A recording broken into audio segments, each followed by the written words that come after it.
Bom dia a todos. Vamos começar o nosso momento de louvor. Quero convidar você a se desligar das preocupações corriqueiras aí e focalizar na nossa conexão a Deus. Eu não vou ouvir vocês, mas vou ver o rosto, né? Já é uma coisa diferente de outras vezes. Então, façam uma cara bonita, assim, feliz, como se estivessem cantando, para eu poder ter essa simbiose aí com vocês. Vamos começar cantando Redenção.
Jesus Cristo, Rei dos Reis, nos trouxe a esperança, retornou, graça e paz nos deu. Jesus Cristo, Rei dos Reis, nos trouxe a redenção, a esperança, retornou, graça e paz nos deu.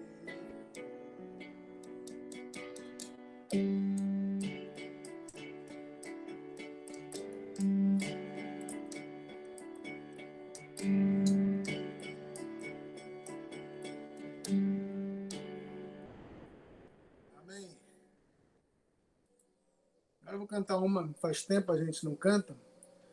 O pessoal aí que tem mais de 20 anos de fé vai lembrar.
Eu creio, se eu creio, Cristo, tu és meu refúgio, em quem posso confiar.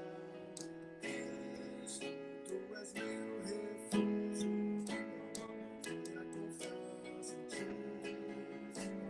minha confiança em ti. Tua palavra é vida para me libertar. Nisso eu creio, se eu creio, Cristo, tu és meu refúgio, nem quem posso confiar. Cristo, tu és meu refúgio, coloco a minha confiança em ti, coloco a minha confiança em ti. Coloco minha confiança em ti. Coloco minha confiança em ti.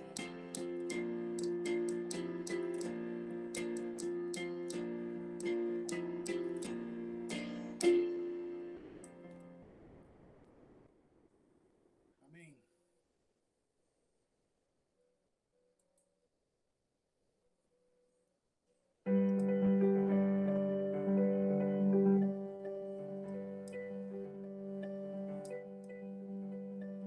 Ai, Deus poderoso, tem compaixão de mim.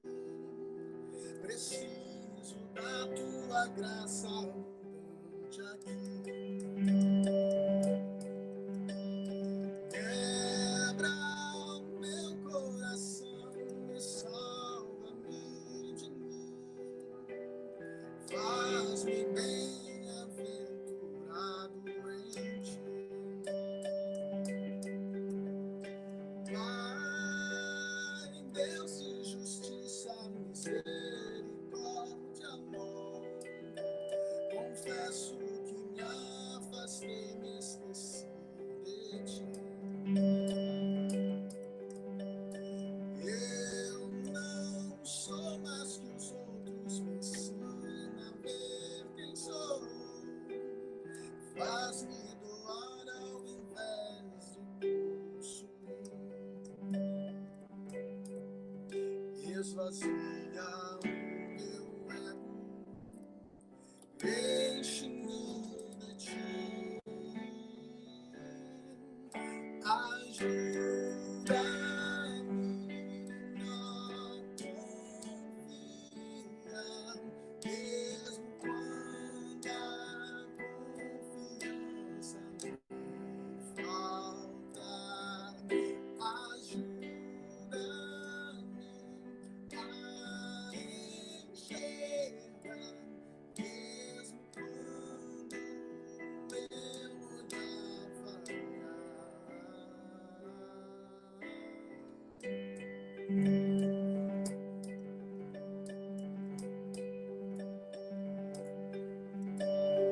Pai, Deus de justiça, misericórdia, amor. Confesso que a me afastei, me esqueci de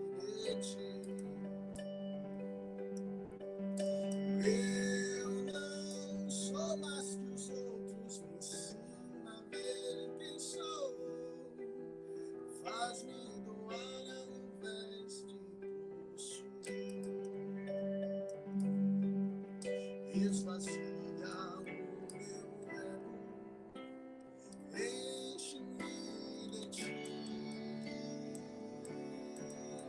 me ajuda a confiar, mesmo quando a confiança me falta. Ajuda-me a enxergar, mesmo quando meu olhar faltar.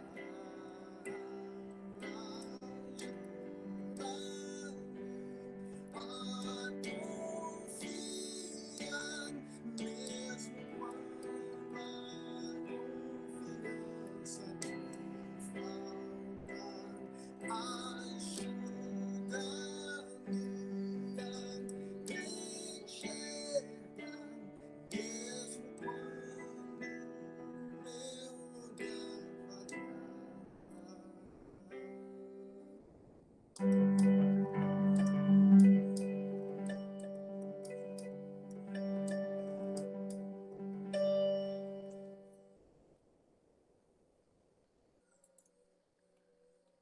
Agora vamos cantar mais uma, ali do início dos anos 2000.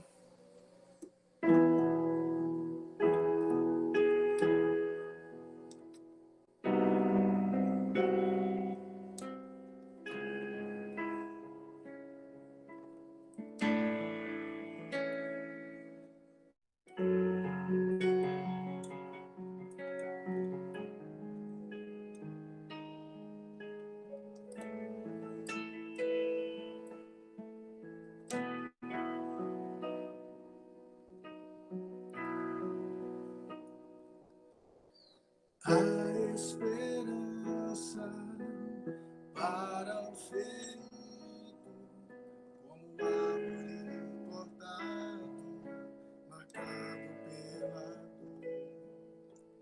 Ainda que na terra envelheça raiz, e no chão abandonado o seu tronco morrer.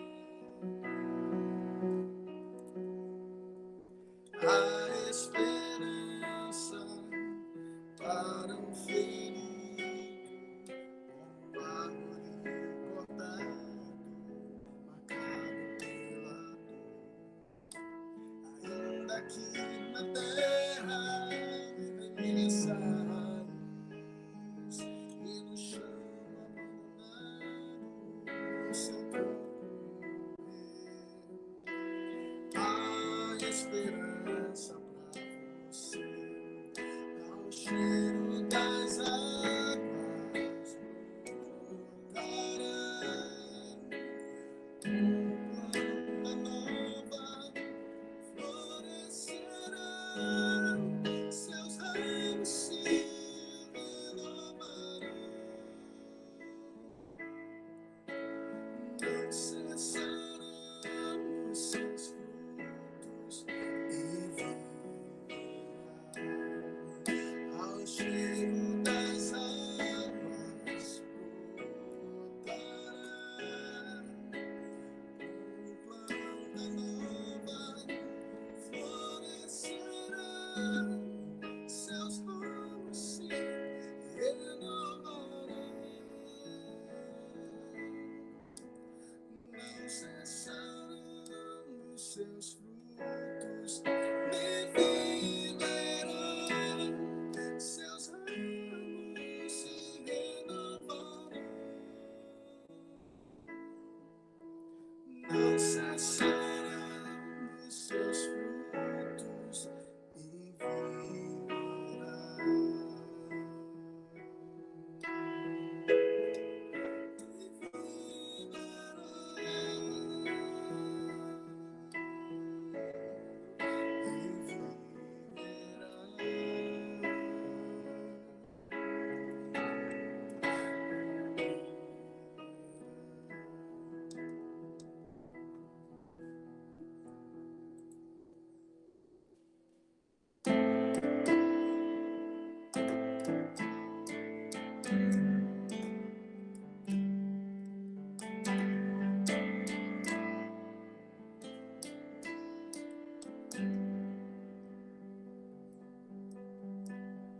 Espírito do Senhor, Deus, está sobre mim, porque o Senhor me ungiu a pregar boas novas quebrantados e enviou-me a curar os quebrantados de coração.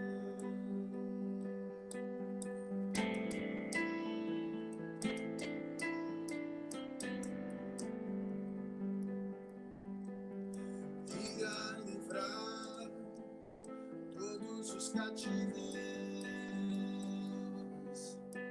e a pôr em liberdade todos os algemados e a pregoar a sentada do Senhor. O dia da vingança do nosso Deus,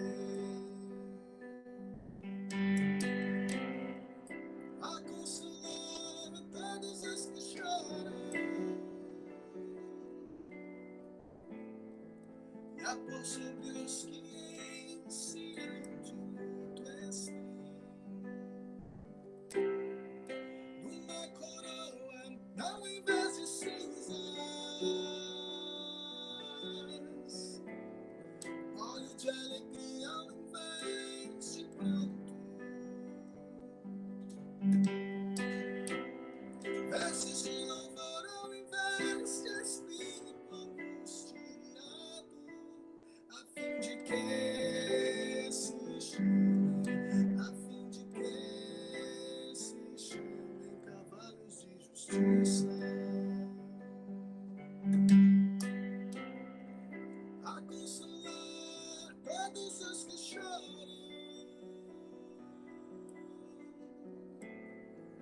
e a pôr sobre os que em Sião de luto estão uma coroa ao invés de cinzas, óleo de alegria ao invés de pranto, vestes de louvor ao invés de espírito angustiado, a fim de que se chamem cavalos de justiça, plantados pelo Senhor, cavalos de justiça, plantados pelo Senhor, para a sua glória.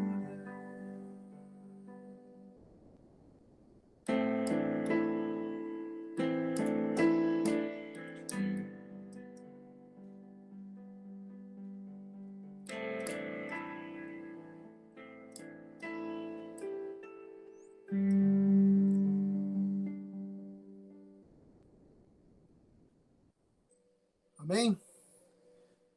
Vou pedir para alguém fazer uma oração.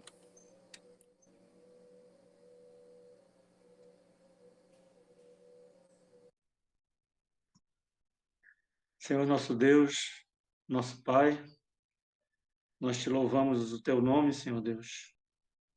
Te agradecemos por mais um dia de vida, por todas as tuas bênçãos, Senhor Deus, que se renovam a cada manhã. Te agradecemos pela oportunidade de estarmos reunidos, ainda que virtualmente, oportunidade de nos vermos, Senhor Deus, ainda que pela tela de um computador. Agradecer, Senhor Deus, pelo dom da vida, porque tu tens nos guardado debaixo da tua graça, Senhor Deus. E te pedimos, Pai amado, continua conosco, abençoa, Senhor Deus, não só este momento de culto, mas tudo que vamos fazer, todo o nosso pensar, o nosso falar, que seja guiado, Senhor Deus, pela tua direção, pela tua palavra, Pai. Continua, Senhor Deus, a nos abençoar, fala aos nossos corações, é o que nós te suplicamos, Pai, em nome do teu Filho amado, nosso Senhor e Salvador Jesus Cristo. Amém, Pai. Eu estava lendo um livro chamado A Vida Secreta das Árvores. O autor é um alemão, então é difícil de pronunciar, né? É melhor nem Peter Wohlenbein. Não. Wohlenbein, esse é o nome do alemão. Ele é um engenheiro florestal, escreveu esse livro, A Vida Secreta das Árvores. E ele vai revelar que as árvores, elas sentem, elas têm sentimento, elas se comunicam entre si, né? E a pergunta que ele faz é: e se tudo que nós pensássemos sobre as árvores estivesse errado? E apesar de ser diferentes de nós, como seres viventes, descobríssemos que elas compartilham as diversas características da natureza humana. Fica aí o questionamento, né? E na tese desse livro, eu li numa lapada só de 2 dias para cá, para ter uma noção daquilo que a gente ia estudar, ele fala que as árvores se comunicam entre si, elas mantêm fortes relações sociais através de suas copas e raízes, elas constituem famílias, elas cuidam dos seus doentes e dos filhos, elas têm memória e elas defendem-se mutuamente dos agressores e competem ferozmente contra as espécies que as ameaçam. Vocês estão vendo? Deu uma mudança aqui na configuração. Ok. Então, amados irmãos, não é à toa que a Bíblia compara o cristão, compara o homem de Deus, compara a igreja com a árvore. 1 Coríntios 3:9, Paulo fala que nós somos lavoura de Deus. Ou seja, nós somos um campo cultivado, nós somos uma vinha que é tratada pelo Senhor nosso Deus. Então, a igreja pode ser comparada a uma árvore também. E como todo ser vivo, a igreja precisa de cuidado, de tratamento, porque se ela não receber o tratamento adequado, os nutrientes adequados, que são necessários à sua sobrevivência, os nutrientes do solo, a água, a umidade, o ar, a luminosidade apropriada, ela pode arrefecer, ela pode se tornar improdutiva, ela pode perder, não é, raízes e pode adoecer, e pode morrer. E aí a gente vai comparando então a igreja com uma árvore, a gente vai ver que a nossa igreja, a igreja brasileira, ela está realmente adoecida. Se a gente for comparar, parece que a igreja tem um problema sério nas suas bases, nas suas convicções, nas suas tradições. Parece que a igreja brasileira perdeu a memória e se desvinculou das verdades inerentes ao evangelho vivo do Senhor Jesus Cristo. Eu estava lendo aí, eu não sou engenheiro florestal, nem agricultor, mas tem uma doença que dá na raiz das árvores, chamada fungo armilha. Esse fungo, ele é uma enfermidade que causa o apodrecimento das raízes da árvore. E aí, das raízes, esse apodrecimento vai contaminando as bases do tronco vai passando para os galhos, e as folhas vão ficando também adoecidas. Vocês já viram uma árvore com as folhas todas manchadas, parece que são enferrujadas, né? Então, me parece que a igreja brasileira tem um problema sério nas suas bases, nas suas raízes, né? Alguém leia, então, já que a gente já distribuiu aqui os textos, né? primeiro lugar, Colossenses 1:20. Colossenses 1:20. Micael Ferreira. Leia, meu amado, querido. Microfone. Meu microfone deu um probleminha, mas já resolveu. Vou lá. Colossenses 1:20. E por meio dele reconciliar-se consigo todas as coisas, tanto as que estão na terra quanto as que estão nos céus, estabelecendo a paz pelo seu sangue derramado na cruz.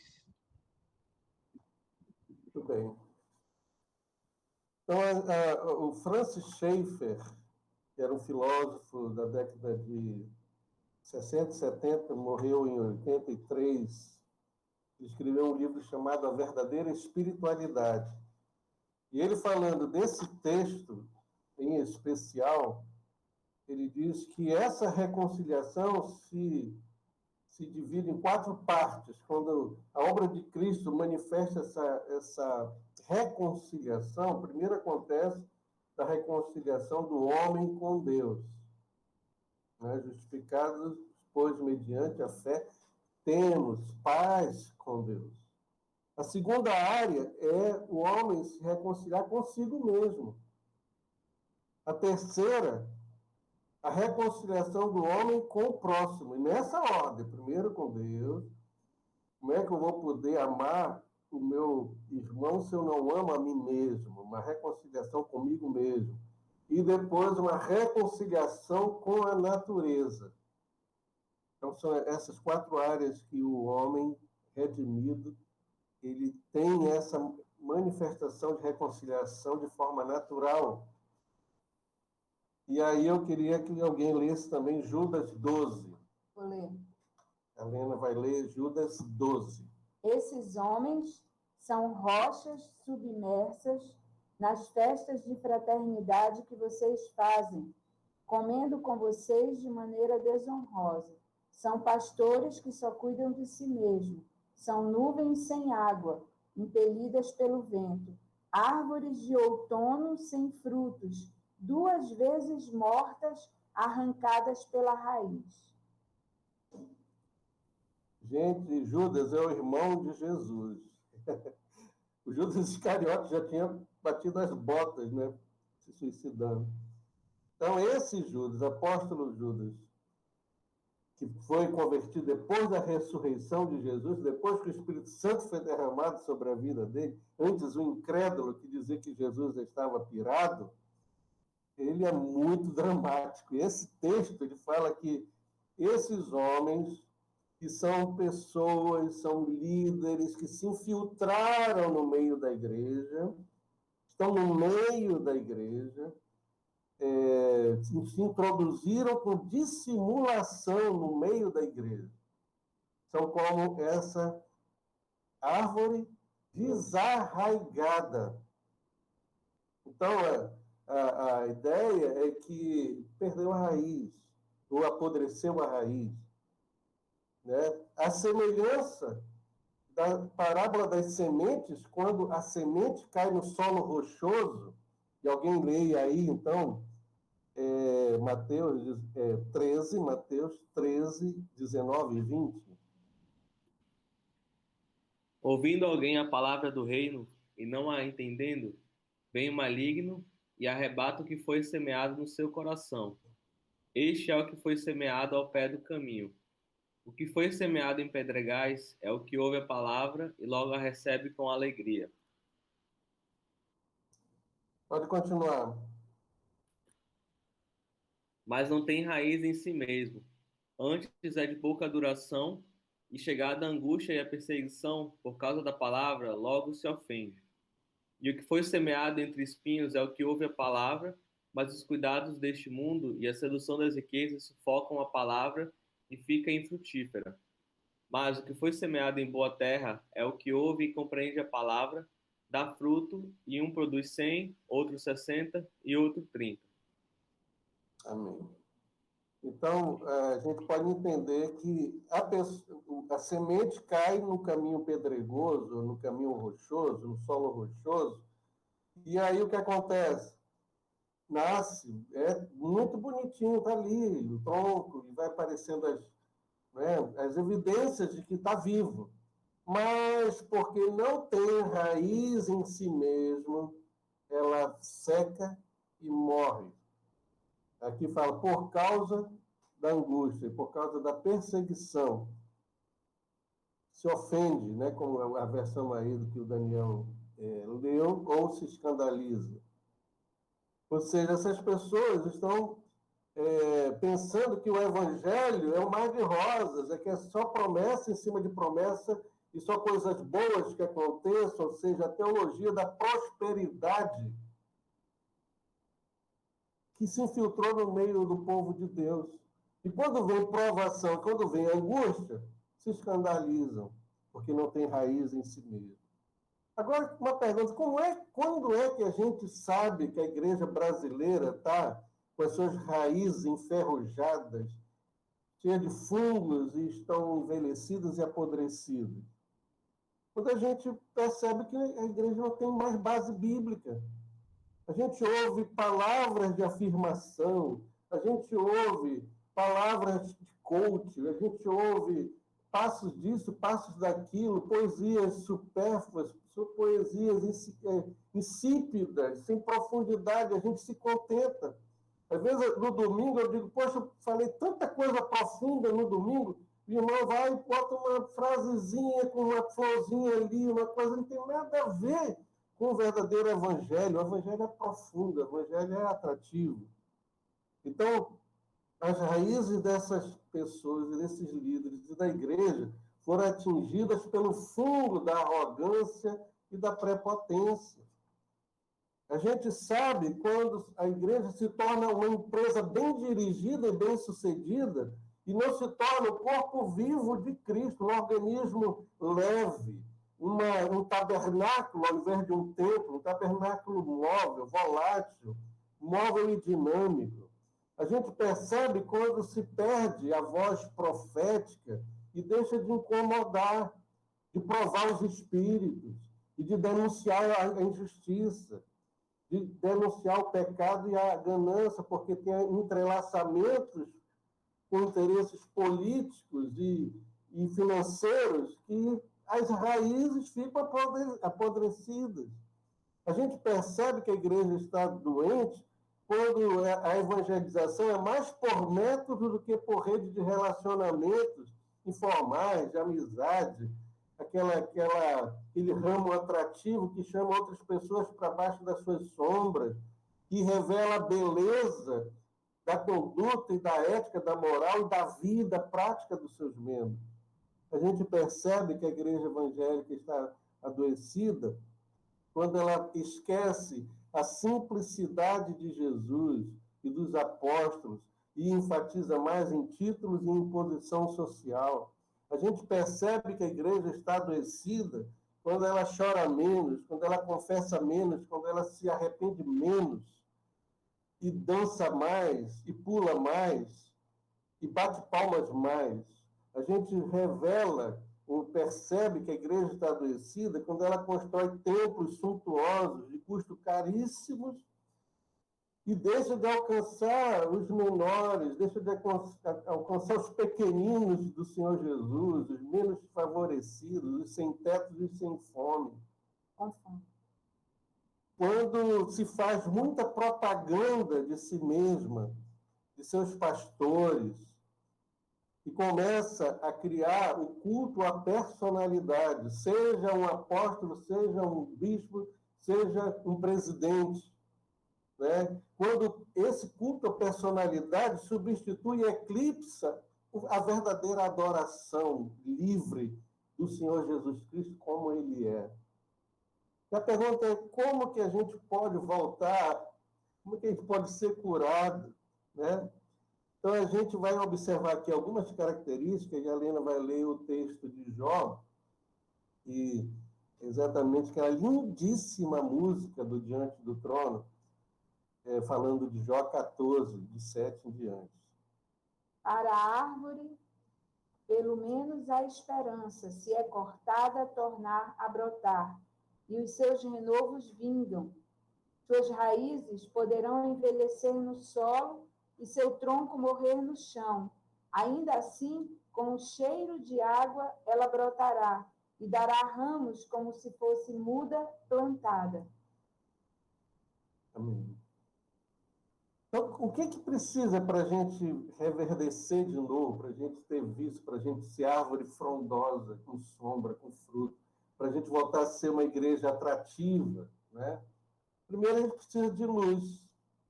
Aliás, o ser humano, a vida humana sobre a terra depende da luz. Aí a gente já faz a metáfora imediata, né? Jesus disse, eu sou a luz do mundo. Depois ele falou, sem mim nada podeis fazer. Então, tecnicamente, as folhas vão receber o ar, o calor do sol, para poder respirar, transpirar e não morrer asfixiada. Tem luz, a planta morre. Porque existe a fotossíntese, né?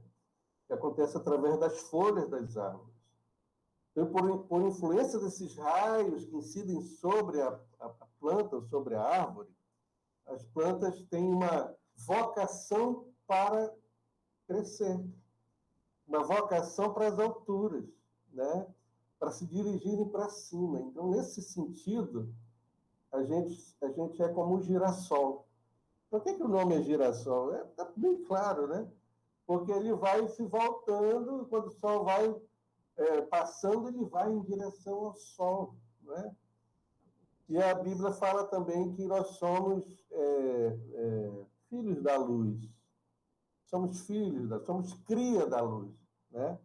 Efésios 5:8, porque outrora erais trevas, agora sois luz no Senhor, andai como filhos da luz. Que coisa linda, amados irmãos. Sem luz, não somos nada. Podemos ter estrutura, podemos ter conhecimentos teológicos, mas precisamos da luz do Senhor para sobreviver, né? Há um texto que Jesus faz um milagre parcial ou em sequência. Ele coloca a mão sobre um cego e aí o cego começa a ver, mas ele vê de uma forma distorcida. Ele vê os homens como árvores andantes. Eu fiquei pensando no lado inverso dessa, porque havia uma distorção, né? A retina, a transmissão da luz, alguma coisa estava diferente, precisava de uma outra imposição de mãos para ele ver tudo nitidamente. Mas o homem via os homens como árvores andando. E eu fiquei pensando na minha cabeça imaginativa que aquele homem poderia estar certo em um certo sentido, né? Porque nós somos árvores andantes, né? E nessa caminhada, como aqueles filhos da luz, nós precisamos do sol nascente das alturas para nos orientar e para nós crescermos, para nós amelarmos as alturas e a luz que vem do alto em cada passo da nossa própria vida. Então, ele vai precisar de luz, a árvore vai precisar de água, né? Aí o Salmo 1:3, a Helena vai ler. É como árvore plantada à beira de águas correntes, dá fruto no tempo certo e suas folhas não murcham. Tudo o que ele faz prospera. Tudo faz prosperará. Para prosperar precisa da luz, para prosperar precisa da umidade do solo. Precisa, né? Às vezes você vê uma árvore frondosa, não tem nenhum riacho, nenhum regato, nenhum igarapé por perto, mas com certeza essas raízes estão tão aprofundadas que estão tocando lençóis freáticos no subterrâneo, e a terra é amolecida e emudecida pela água. Porque sem água, também Jesus disse para a mulher samaritana, se você beber da água que eu lhe der, você nunca mais terá sede. Então, água, o ar, né? O ar é muito importante também na polinização das flores e das novas sementes que vão dar outras árvores novas, né? Deus disse lá em Jeremias 2:13, né? Que o povo de Israel trocou o manancial das águas vivas e construíram para si mesmo cisternas, poços rachados que não retêm água. A igreja, nossa igreja, a igreja desse tempo, não tem só as raízes apodrecidas, como construíram aparentemente templos suntuosos, mas são poços cheios de lamas e são poços rachados. Então, se a água não toca a semente, ela nunca vai se tornar uma árvore. E se a árvore não estiver sendo alimentada pela umidade da água, ela também não vai crescer. Então, tem os nutrientes também, que são importantes, né?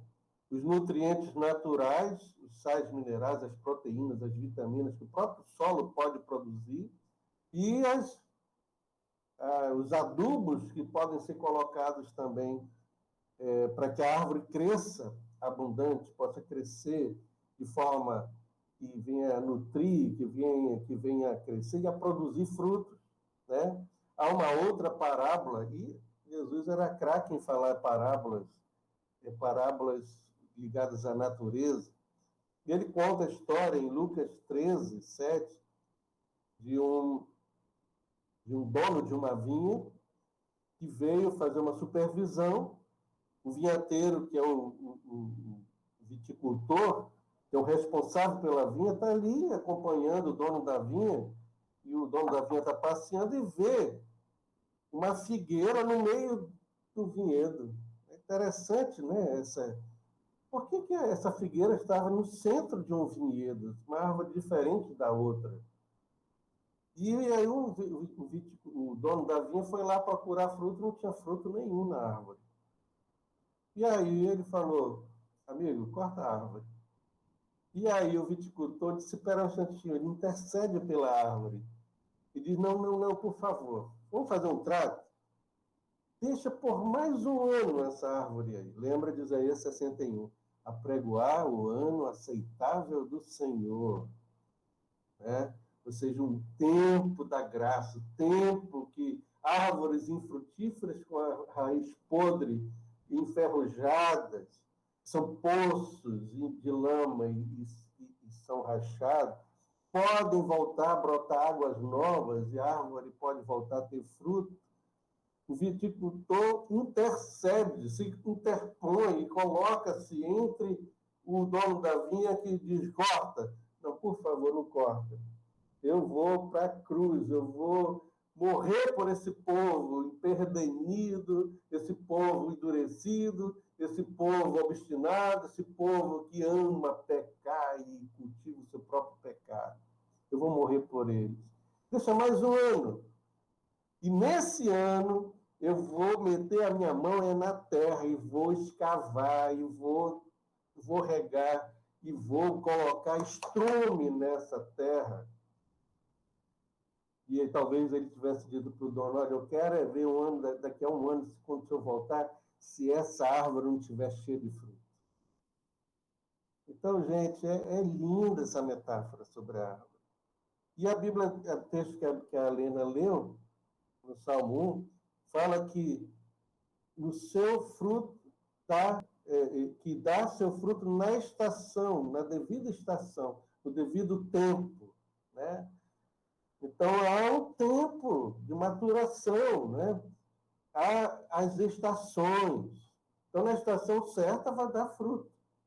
Mas a árvore que está ligada às correntes das águas, ela dá um fruto permanente, né?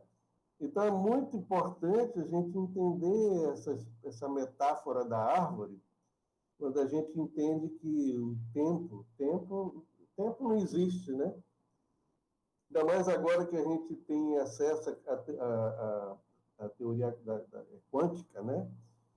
A gente entende que o tempo é só uma questão didática para a gente se situar. Mas a eternidade em relação ao tempo é uma coisa como uma espécie de buraco negro, ao contrário, que suga tudo que é mal e gera a vida e vida para sempre. Amados irmãos, o longo tempo aqui simboliza a eternidade, né? Isaías 65, 22. Alguém leia, por favor?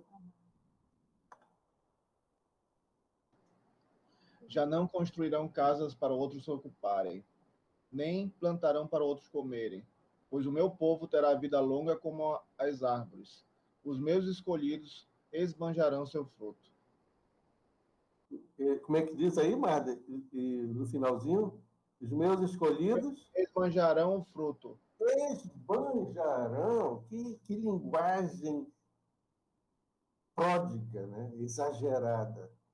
Mas o texto fala que o povo de Deus vai ter uma vida longa como a das árvores. Isso é um símbolo, né? Porque no Isaías 61 fala que depois de todo aquele ministério do Messias, que é o ministério da igreja de libertar os oprimidos, dar vista aos cegos, etc., o ano aceitável do Senhor, ele fala carvalhos de justiça plantados pelo Senhor para a sua glória. Então, a árvore é plantada no templo do Senhor. Então, essa metáfora da árvore é que nós somos um pomar, nós somos lavoura de Deus, e que a vida, o centro da vida é o templo, que nós somos santuário do Espírito Santo. Então, essa árvore vai florescer para a glória, carvalho de justiça para a glória de Deus. E no Salmo 23, no finalzinho, né? Bondade e misericórdia me seguirão todos os dias. E o que? Habitarei aonde? Na casa do Senhor para todo sempre. Então, tem árvores muito antigas.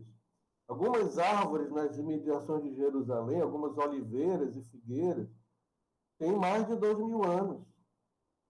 Os baobás da África vivem muitos anos, e tem alguns carvalhos e alguns pinheiros na Califórnia, na América, que tem mais de 4.000 anos.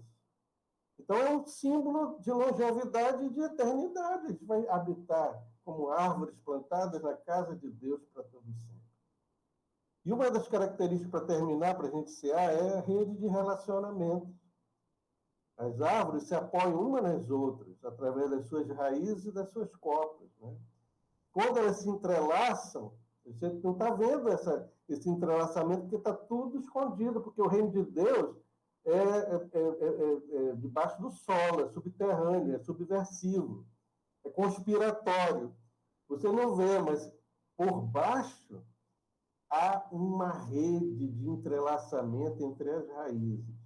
E quando existe esse entrelaçamento, vem a pandemia, vem a ausência do culto presencial, mas as árvores estão entrelaçadas umas nas outras, e eles vão resistir os temporais, e a pandemia, e o Covid, e, desculpem a expressão, escambau A4, nós vamos vencer juntos. Porque essas raízes estão penetradas, estão fincadas no solo. E algumas raízes, uma vai sustentar a outra, né? E as raízes são tão profundas que elas são em profundidade maior do que o tamanho da árvore. E a extensão das raízes é o dobro da própria copa da árvore. Então, por isso que vem vendaval, vem tormenta, vem furacão, vem El Niño, vem seja o que for, mas elas continuam vivas, entrelaçadas umas aos outros. E assim é a vida cristã. A vida cristã, como igreja, a gente se apoia uns nos outros, né? E nós recebemos esse vigor, revigoramento através do apoio de uns dos outros. E os cristãos mais maduros, com raízes mais profundas, né? Com essas raízes amplas, né? Gente como eu, né? Que já tem 40 e poucos anos de fé, né? Vai ajudar os mais novos, os mais fraquinhos, a continuarem a viver firmes na fé também, mesmo em face aos furacões e às tempestades da vida. Vamos terminar com esse texto, Colossenses 2, 6 e 7.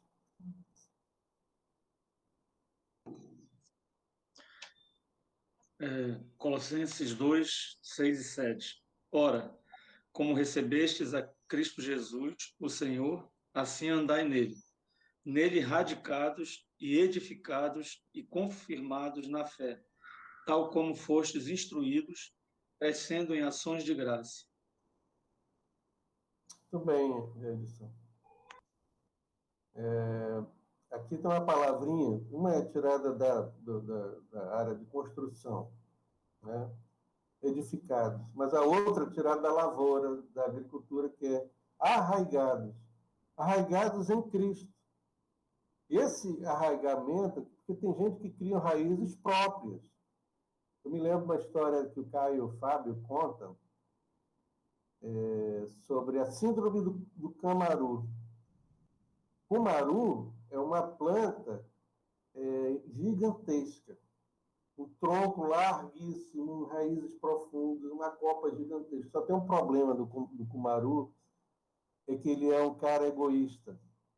É uma árvore que não dá chance para outras árvores, porque a copa dele é tão densa que a sombra não deixa a luz do sol penetrar, e todas as arvorezinhas que querem uma chance não tem, porque é vedada a possibilidade delas sobreviverem, porque ele não permite que essas outras árvores cresçam por si mesmas. Então, tem muitos pastores, líderes, assim, com essa síndrome de camaru, né? Ou líderes, pais, seja o que for, né? Que absorvem toda a energia de tudo que está ao redor, né? E não deixa crescer ninguém. Mas aquele que está arraigado ou enraizado em Cristo, eles vão se manter firmes, mas vão ser um polo de atração, um imã de atração, para que as outras árvores tenham a sua chance, a sua experiência própria, a diversidade da individualidade que leva você a ser quem você é, com liberdade no corpo de Cristo. Sem ter aquela pressão de, você é só um mindinho, olha, eu sou aqui, a mão faz tanta coisa, olha o que a mão faz. O dedo mindinho não faz nada. O cotovelo, qual é a função do cotovelo? Apoiar, né? O que mais? O apêndice. O que o apêndice tem a ver com o corpo? Mas está lá. De alguma forma, ele pode ter alguma influência. Então, essa questão da raiz profunda gera a questão da atratividade. Quanto mais profunda a raiz ligada às águas, recebendo nutrientes e recebendo a luz, a luminosidade, o vento, o ar, ela vai crescer lúcida, vai crescer linda, e vai ser um polo de atração. Eu queria que a gente já pudesse pensar na ceia do Senhor. Em Gênesis 2:9, lá no iniciozinho da criação, então o Senhor Deus fez nascer do solo todo tipo de árvores agradáveis aos olhos e boa para a alimentação. Gente, isso aqui é a síntese do projeto de Deus para a árvore e para a igreja. Esse é um foco, um polo de atratividade. Árvore agradável aos olhos e boa para a alimentação. As árvores se tornam agradáveis pelo que elas são, na sua aparência, e pelo que elas exalam como perfume, né? Em Cantares 2:13, o poeta fala, né? A figueira começou a dar os seus figos, e as vides em flor exalam o seu aroma. E aí lembra, né? Nós somos para com Deus o bom perfume de Cristo, 2 Coríntios 2:14. E aí Jesus vai na ceia, lá no cenáculo, na sala larga e ampla, no segundo andar, na casa de Maria, lá em Jerusalém, ele vai e se compara à videira. Eu sou a videira verdadeira, vocês são os ramos. Não foste vós que me escolhestes a mim, mas eu vos escolhi a vós outros e vos designei para que vades e deis fruto, e esses frutos permaneçam. O fruto só vai ser fruto abençoador, se permanecer na videira, recebendo a seiva do Espírito Santo. E aí ele compara o seu sangue derramado como a sua obra de sacrifício na cruz do Calvário, né?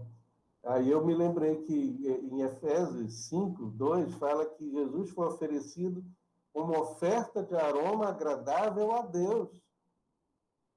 E não é à toa que Maria de Betânia empapou toda a cabeça de Jesus, e a roupa dele ficou toda emplastrada de perfume, de um vento caríssimo. É interessante, ele vai Dali vai para a cruz, o seu corpo ainda exalava o perfume de Maria, a Bíblia fala que ele é oferecido a Deus como uma oferta de aroma agradável, suave. Deus aspirou aquele perfume, disse que maravilha. E aí, quando Jesus compara o vinho com o sangue derramado, a gente vai pensar como é que o vinho é preparado, qual é o tratamento que o vinho faz, né? Então, o vinho ele vai ser esmagado no lagar, pelos pés. Então, as pessoas entram no lagar, que é um tanque cheio de cachos de uva, e uma técnica para não quebrar a semente, para não tirar o sumo, o mosto, que é a essência da uva, pisando ali, até se tornar aquela massa. Da massa tem um canalzinho que leva para um tanque para ser fermentado. Então, por isso que o cântico fala como a uva do vinho deixou-se esmagar. É o lagar da vingança de Deus, que a obra de Cristo na cruz satisfez plenamente a justiça de Deus. Ele é oferecido como uma vinha, como um vinho saboroso, um vinho que exala o seu perfume. O Edilson Botelho tem uma música... Irmão do Stênio. O irmão do Stênio, né? Ele tem uma música que é o Sândalo e o Poeta. Ele fala o seguinte: como o sândalo perfuma o machado que o feriu, destila versos o poeta que foi abatido. E aí a ideia é que o machado afiado do lenhador, ele é beneficiado. Quanto mais ele fere o tronco da árvore do sândalo, mais o próprio machado vai ficar perfumado. Machado que fere, exala até o perfume daquele que é ferido. E aconteceu com Jesus. O aroma das vinhas da Palestina, quando o vento batia, que cheiro agradável. E aí serviu como aroma agradável a Deus. Jesus disse: esse cálice é a nova aliança no meu sangue. Esse cálice é o meu sangue derramado em favor de vós. Eu queria, então, preparados com essa mensagem, motivados por essa mensagem, eu queria que o casal, né, o Oswaldo e o Socorro, lesse o texto da ceia para a gente participar da ceia aqui por diante. Porque eu recebi do Senhor o que também vos entreguei, que o Senhor Jesus, na noite em que foi traído, tomou o pão, e tendo dado graças, o partiu e disse: isto é meu corpo que é dado por vós. Fazei isto em memória de mim. Por semelhante modo, depois de haver ceado, tomou também o cálice, dizendo: este cálice é a nova aliança no meu sangue. Fazei isto todas as vezes que o beberdes em memória de mim. Porque todas as vezes que comerdes este pão e beberdes o cálice, anunciais a morte do Senhor, até que ele venha. Senhor, que nós sejamos melhores cristãos, melhores pais, melhores filhos, melhores empregadores, empresários, melhores empregados, melhores estudantes, melhores vizinhos. Que os efeitos desse culto sejam práticos para que a gente viva a vida que o Senhor projetou para nós. Perdoa se as nossas raízes estão apodrecendo, se as nossas folhas estão enferrujadas, se a nossa árvore não está produzindo os devidos frutos na estação certa. Mas, Senhor, o Senhor é um vinhateiro, o Senhor é a vinha em si. Eu sou a videira verdadeira, o Senhor falou. E se a gente está junto do Senhor e permanecer no Senhor, certamente vamos frutificar novamente e vamos dar fruto. Abençoa cada família aqui representada. Nos abençoe e nos ajuda nessa época de pandemia, quando as nossas mentes nos enganam, quando sentimentos diferentes e completamente estranhos à nossa própria vida nos chegam, nos acercam, e a gente fica perplexo em relação até ao futuro, que a gente não sabe direito o que vai acontecer. Mas nos fortalece, nos faz esse pomar, essa lavoura de Deus, esse campo cultivado que tem as suas árvores unidas e entrelaçadas em amor, para que a gente possa se fortificar e nos apoiar uns aos outros. Que nós pedimos em nome de Jesus. E a graça do nosso Senhor e Salvador Jesus Cristo, o amor de Deus, nosso eterno Pai, e a comunhão e o poder do Espírito Santo venham sobre todos nós aqui reunidos, sobre todo o povo de Deus. Aquele povo que está nos países que não permitem o Evangelho, estão sendo perseguidos e presos por causa da palavra de Deus. Toda a igreja de Jesus receba a tua bênção, agora e sempre. Amém. Amém.